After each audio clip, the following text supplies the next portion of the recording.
Coming up on UITV News. Autopsies are underway on the bodies believed to be those of missing Evansdale girls Lyric Cook Morrissey and Elizabeth Collins. And 71 years after the attack on Pearl Harbor, Iowa's remembering lives lost and honoring veterans. And one teen pop star got snubbed by the Grammys this year. We'll tell you who.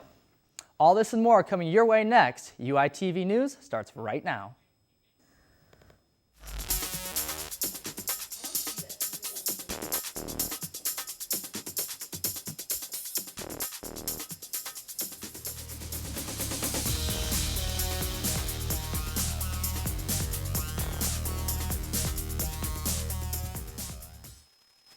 Thanks for tuning into your Friday edition of UITV News, your news, sports, weather, and entertainment source for the University of Iowa. I'm Christina Targos. And I'm Brad Maxwell. The autopsy of the two bodies found at Seven Bridges Wildlife Area is currently underway, but officials are confident they already know the bodies belong to the missing Evansdale girls, Lyric Cook and Elizabeth Collins. The results of the autopsy could take weeks to be released, but the Evansdale community is already grieving. Multiple vigils have been held in the Evansdale area since the discovery. The families are asking for privacy during this time, but on December 5th, Heather Collins, Elizabeth's mother, posted to her Facebook, quote, "We have been so blessed by the outpouring of all the prayers and support tonight with the gut-wrenching news that my beautiful daughter and niece's body were found by hunters today," end quote. And while the situation ended tragically, officials feel they're a step closer to finding the person responsible for the deaths. The State Board of Regents passed a tuition freeze for in-state undergraduate students for the 2013-2014 school year at their December 5th meeting. The board unanimously approved the decision to keep tuition rates consistent. The freeze will take effect starting with the summer 2013 session. Non-residents' tuition will still increase by 2.6%, and graduate students' tuition will also increase by the same amount for both residents and non-residents. The Regents also approved 2 new leases for the 2013 and 2014 school year. To keep up with the record enrollment, the university will now house returning and transfer students in 2 apartment buildings, one on Dubuque Street and the other on Bloomington. Additionally, the board approved updates for the nearby Stanley Residence Hall. 71 years ago, this day was full of shock and mourning. Today, it is a day of remembrance and honor, the anniversary of Pearl Harbor. Governor Terry Branstad has ordered all flags to be flown at half-staff from 8 a.m. to 5 p.m., and the UI honored this request by flying the old Capitol flag at half-staff. Veterans past and present have found home here at the UI, and the uniform of a Pearl Harbor survivor displayed outside the college's Veterans Association is proof of that lasting camaraderie found here. UITV News' Logan Edwards found that camaraderie on the UI campus. Present had found home at the University of Iowa, and the uniform of a Pearl Harbor survivor displayed outside the college's Veterans Association is proof of the lasting camaraderie found here. This is Richard Smith's uniform, a Waterloo native like Randy Miller, a veteran who recently graduated from the University of Iowa. I heard him tell his story on the radio about what happened when he was in Pearl Harbor, and it was a really incredible story. After Smith passed, Miller decided to display his uniform for the 70th anniversary of Pearl Harbor outside of the University of Iowa Veterans Association, a place where student veterans can share their stories. They need a place like the Veterans Center here to come and be together and talk about things that they can't talk about with other people. And it's because of this organization that the University of Iowa has found itself in the top 15% of military-friendly schools nationwide. It's like a cultural center. They can be themselves, they can speak their own language, and they can be comfortable in their own skin. Logan Edwards, UITV News. Honoring traditions is a big part of the holiday season, but one nonprofit group has a tradition of giving back to the community. Every holiday season, the Johnson County Salvation Army rolls out their Red Kettle campaign to raise funds for those in need. These Red Kettle donations bring in nearly half the money raised by this nonprofit organization for the entire year. And this year, every cent will count. The money raised will be used to help provide food and utilities for those in need. This year, the Johnson County Salvation Army has set the bar high, aiming to raise over $350,000.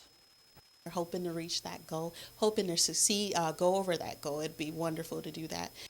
With finals week coming up, students might want to de-stress by staying active at the CRWC. But because of a recent accident, rock climbing will not be an option for keeping fit and focused.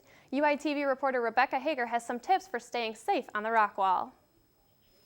Rock climbing, when the thrill of risk takes new heights. But the fine line between thrilling and dangerous disappears when equipment goes wrong. UI student Spencer Bean met danger when he fell 30 to 40 feet on the CRWC rock wall. This photo, taken from his recovery blog, shows the damage done to his 2 crushed vertebrae. But after a fall that should have left him paralyzed, he's already up and walking again. The rock wall, on the other hand, is not up and running again. Even though the University of Iowa rock wall is closed, we came to Climb Iowa in Des Moines to find out just how safe it is to strap yourself to a rope and climb 30 feet. Calla Whip of Climb Iowa took me through a serious safety orientation. The first thing that we're going to do is show you how to put on your harness. The next thing we're going to have you do is step over here. Climbing is an inherently dangerous sport, so we have these rules to help reduce the risks. And with all these rules and safety measures, a climber should be, well, safe, right? You can take every safety precaution there is to take and have the best equipment you can buy, but there's still risk with every climb, because with every climb comes a descent. One that's hopefully without error. Belaying errors can happen when there's a lack of communication between the climber and the belayer. Climb on. And that when you're not doing your safety checks. You also want to make sure that when you're belaying that you're constantly keeping your right hand on the brake rope. It should never come off. Because if it does, So the rope is just going to whip through the belay device. which is bad news for the climber. But errors can be prevented. Take precautions when you're checking your harness, when you're checking your belay device, when you're checking your knot. Everything needs to be done properly. And when all the right precautions are taken, a dangerous climb becomes an adventurous sport. It's, like you said, it's an inherently dangerous sport, but that is part of the draw. Just like any other dangerous activity, if you take out the danger, then you don't have climbing anymore. And despite falls and injuries, that thrill is what keeps rock climbers clicking in and climbing up. This is Rebecca Hager, UITV. Still to come on UITV News. It's that time of the season that Hawkeye fans live for. Hear how the women's basketball team turned out for their Cy-Hawk series. But first, let's toss it over to UITV News' Alyssa Bergamini for a look at your weekend weather. Thanks, guys. Tonight we're looking at a temperature of only 29 degrees, and we may be finally getting some of that snow that some of us had been hoping for, with a 50% chance of snow and some possible rain showers. Now taking a look at the rest of the weekend, Saturday there will be a high of 45 degrees with a low of 35 and mostly cloudy all day. And Sunday will be a great day to study for those finals. It will only reach 38 degrees with a 60% chance of rain all day, with a low of around 16. Well, that's all for weather. Back to you guys at the desks. Thanks, Alyssa. And now we'll send it over to UITV News reporter Alicia Denez for your latest sports update. Alicia? The Iowa women's basketball team took on in-state rival Iowa State last night at Carver Hawkeye Arena. The women had an impressive start, to say the least, leading 14-0. Iowa State finally answered with a three-pointer by Nikki Moody, who would go on to pull out 12 points for the Cyclones. At the half, Iowa would only be up by a mere 3 points, with the score sitting at 20-17 Iowa. But Iowa sophomore Melissa Dixon would heat up in the second half with 9 points, helping the Hawkeyes take the win, the final 50-42. Bluder's bunch has battled the dreaded ACL tear with multiple players. Arguably, their best player, Jamie Printy, had to end her season early last year after tearing her ACL in February, and she still is recovering from that injury. This tear is pretty much unavoidable for teams, and the University of Iowa women's soccer team is no exception. Redshirted freshman Jordan Rakas underwent her 4th ACL surgery recently.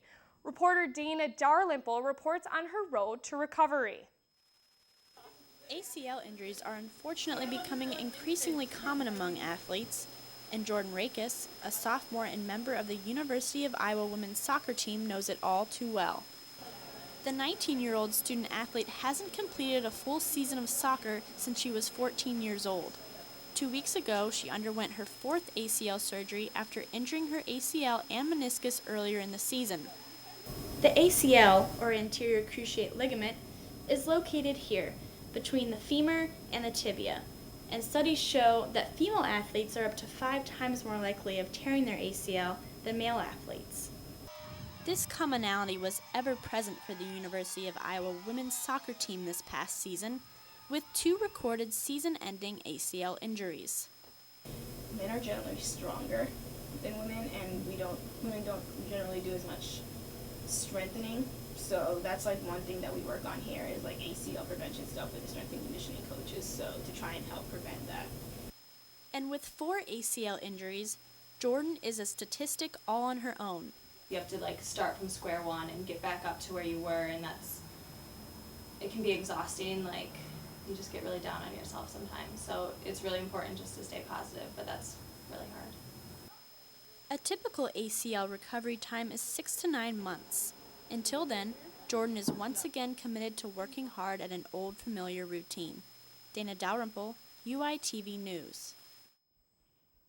With women's soccer in the offseason, the team is hoping Jordan will be recovered and ready to go for her sophomore season.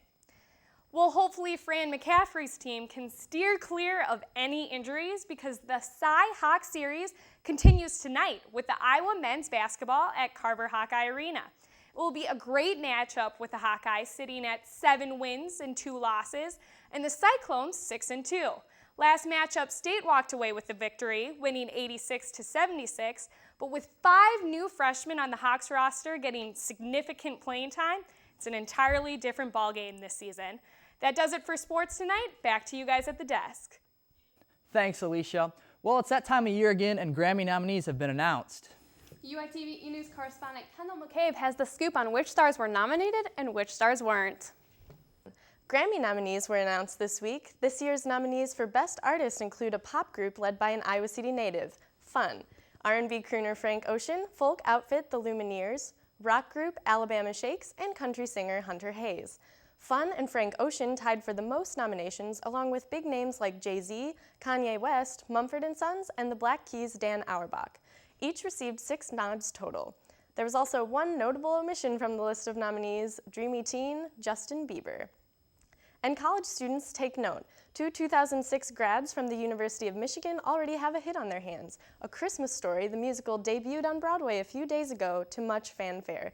The musical takes the 1983 holiday classic film and turns it up a notch. Remember that infamous kid Flick who got his tongue stuck to the flagpole? Yeah, he sings now. And turning to some local entertainment, one volunteer commitment is making a big difference in Iowa City. I met with him to discuss how his volunteer hours are adding up. IT manager by day, doorman by night. Hours before the curtain rises, head usher Kent Smith dons his bow tie, vest, and gloves. Smith began ushering at the Englert in 2005, but his dedication soon stood out. Since 2005, Kent Smith has welcomed over 250,000 patrons to the Englert Theater. He has also seen more shows than any staff member. He had the most seniority of any of the staff. In 2010, then Governor Chet Culver awarded Smith the Governor's Award for Outstanding Service to the state of Iowa. This October, Smith officially marks his 4,000th hour of volunteer work at the Englert, but he says his 7 years have breezed by. Flown by. I mean, when I look at it, it's been over 7 years. I go, the time's just flown by. I mean, that's a fourth of my marriage. Staff say they're thankful for his contributions. My goodness, if Kent wasn't here, I feel like we would have to have 2 house managers on every show. Kent also sets the mood for each evening. Well, one of my favorite things to do is to stand outside of the theater with Kent as he's opening the door every night and watch that first point of interaction that people have with the theater. And I'm grinning and smiling and welcoming people, and Kent is just shining this light on everybody who walks in. No matter how long Kent decides to continue volunteering, his legacy will not soon be forgotten. Kendall McCabe, UITV News. Well, guys, that's all I have from the entertainment world. Back to you at the desk. And before we leave you tonight, check this out. Dog owners of Iowa City rejoice. The Pet Mall is now welcoming paws. The Iowa City Council voted to allow dogs to roam the public area, provided they are on a leash less than 6 feet long. And that's your latest edition of UITV News. From all of us here in the studio, thanks for watching and have a great night.